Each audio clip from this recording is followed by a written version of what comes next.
저는 유튜브라는 플랫폼이 인류 전체에 있어서 어떤 혁명이라고 보거든요. 영상 관점에 있어서 혁명인데, 개인이 영상을 만들 때 유튜브만큼이나 혁명적인 일이 한손짐벌의 등장이라고 봐요. 한손짐벌이 영상의 퀄리티를 올려줄 수 있는 정말 최고의 장비인 건 사실이고, 이것 말고 더 뛰어난 거를 저는 못 찾겠어요. 그래서 짐벌은 꼭 필요하다고 생각해서 구매를 했는데, 스마트폰도 개인이 영상을 제작하는 게 접근성이 높아지고 혁명적인 일이기는 하나, 유튜버에서 혹시 그런 영상 보신지 모르겠어요. 폰으로 만든 영화다 이러면서 딱 보면은 우리나라에서 만든 영상들도 있기는 하지만 해외에서 만든 진짜 고퀄리티의 영상을 보면 진짜 영화같이 잘 만든 게 있어요. 근데 그런 게 꼭 필요한 게 한손 짐벌이 꼭 필요하거든요. 카메라의 움직임이 진짜 영화처럼 나오려면은 그 흔들림 없는 게 필요한 건데, 만약에 이렇게 흔들림이 있어 버리면은 시네마틱한 룩이 아니라 홈비디오 룩이 돼버리니까 영화 같지 않은 게 되는 거잖아요. 일부러 그 홈비디오 룩을 연출하는 영화도 있기는 하지만,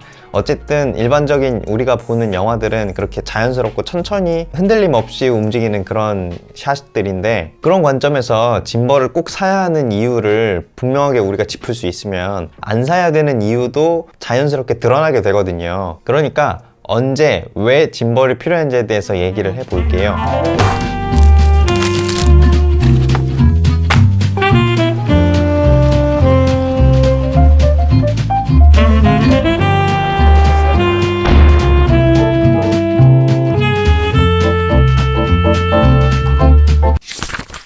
왜 짐벌을 써야 하는가 라는 궁금증이 해소가 돼야만이 그 비싼 짐벌을 샀을 때 가치 있게 쓸 수가 있는 거예요. 한두 푼 하는 물건도 아니니까 이거를 제대로 이해를 하고 넘어가야죠. 결론부터 말씀드리자면은 영화적인 룩을 연출하기 위해서 필요한 겁니다. 누가 이런 말을 했는지 모르겠는데 중요한 말이 있어요. 영화는 움직입니다. 우리는 계속 움직이는 걸 찍어야 되고, 그 움직임에서 스토리가 나오는 건데, 재밌는 건 영화에 존재하는 움직임이라고는 딱 3개밖에 없어요.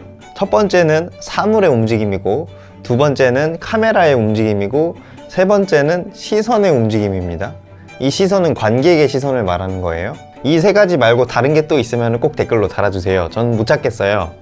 인물의 감정이 변하는 것도 어떤 그 변화니까 움직임이라고 해서 움직임을 확장시켜서 생각하면은 뭐 4가지, 3가지 이렇게 늘어날 수도 있지만, 우리가 지금 얘기하고 싶은 건 영상으로 보이는 그런 움직임이니까 뭐 다른 건 빼고 이 3가지에 대해서 조금 더 얘기를 해볼게요. 카메라의 움직임을 우리가 통제를 할 때 짐벌을 사용하면 자유롭게 할 수 있는데, 이거를 핸드헬드 기법으로 하게 되면은 자유롭지 않게 되는 거죠. 짐벌을 쓰면 부드럽게 카메라를 움직일 수 있으니까, 세 번째 관객의 시선도 우리 맘대로 이쪽 저쪽으로 옮길 수 있으니까 카메라의 움직임이 더 중요한 겁니다. 특히 어떤 배우의 연기를 찍는 게 아니라 가만히 있는 물체들 있잖아요. 뭐 내가 산 물건을 찍는다든지 건물을 찍는다든지 여행지의 뭐 풍경을 찍는다든지, 그러면 다 가만히 있는 것들이 대부분이니까 그만큼 카메라의 움직임이 중요해요. 그러면 시네마틱한 룩을 위해서 우리가 카메라를 움직여야 되는 것까지는 이해가 되시죠?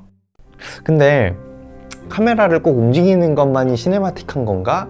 라는 의문을 가지실 수도 있어요. 한 자리에 카메라를 고정시키고도 영화적인 룩을 찍을 수 있는 거 아닌가? 라고 생각하실 수도 있는데, 그것도 맞아요. 근데 그게 말하자면은 좀 오래된 영화들이 그런 편이에요. 1975년도에 스티븐 스필버그가 조스라는 영화를 만든 이후로, 그 영화 이후로는 모든 상업영화, 예술영화를 통틀어서 다 카메라가 시종일관 계속 움직이거든요. 영화 조스가 어땠냐면은 처음부터 끝까지 카메라가 움직이는 그 무빙 카메라라고 부르는데, 그런 기법을 썼었어요. 그 전에는 그런 게 아니라 우리가 마치 앉아서 연극을 보듯이 카메라를 고정시켜 놓고 찍는 편이었는데, 조스 이후로는 사람들이 다 그런 걸 원하기 시작했어요. 뭔가 생동감 있는 카메라의 움직임, 그리고 막 모션 블러가 일어나는 어떤 화려함이라고 할까? 요즘 관객들은 그런 걸 되게 좋아하거든요. 자기가 그걸 좋아하는지 아닌지를 잘 몰라요. 근데 좋아하는 게 사실이에요. 다 이제 연구로 밝혀진 거고, 또 막 폭발이 일어나거나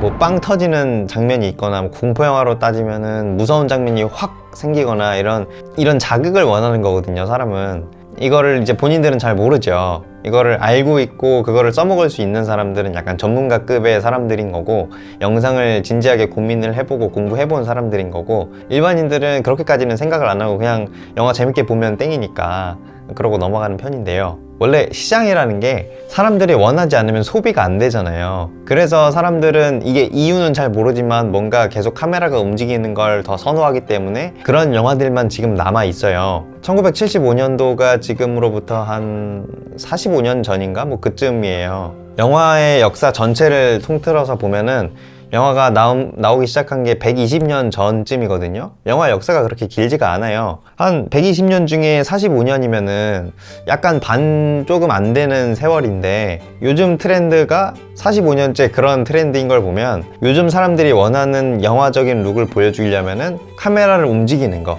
무빙 카메라의 방법을 쓰는 수밖에 없는 겁니다. 그러니까 현재 시점에서 관객들이 이제 보고 싶어 하는 영상, 영화적으로 느끼는 영상들은 다 그런 영상들이니까 그런 걸 연출하려면 짐벌이 반드시 필요한 거예요. 시네마틱한 영상을 찍고 싶으면 짐벌을 사면 되는데, 굳이 그게 원하는 영상이 아니면은 짐벌을 살 필요가 없는 거예요.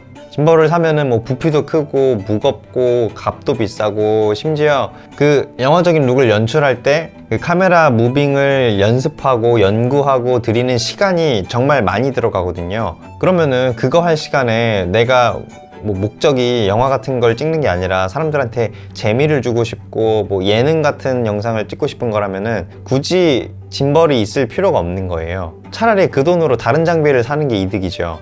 마지막으로 결론을 내려드릴게요. 자, 만약 여러분이 그 시네마틱한 영상을 만드는 거, 비디오그래퍼나 필름메이커가 되고 싶으시다면은, 그렇다면은 짐벌을 사는 게 옳은 방법인데, 그게 아니라 일상 영상, 예능 영상을 만들고 싶으시면은 짐벌을 살 게 아니라 다른 데 돈을 투자하는 게 더 이득인 거예요. 조금 감이 잡히시나요? 제가 알려드리는 건 그런 거고, 오늘은 여기까지입니다. 저는 리뷰였고요. 주위에 짐벌을 살지 말지 고민하는 분들한테 이 영상 한번 보여주세요. 제가 도움이 됐으면 좋겠고, 앞으로 영상을 잘 만들고 싶으신 분들은 구독을 눌러주시고, 저는 또 다음 영상으로 오겠습니다. 고맙습니다.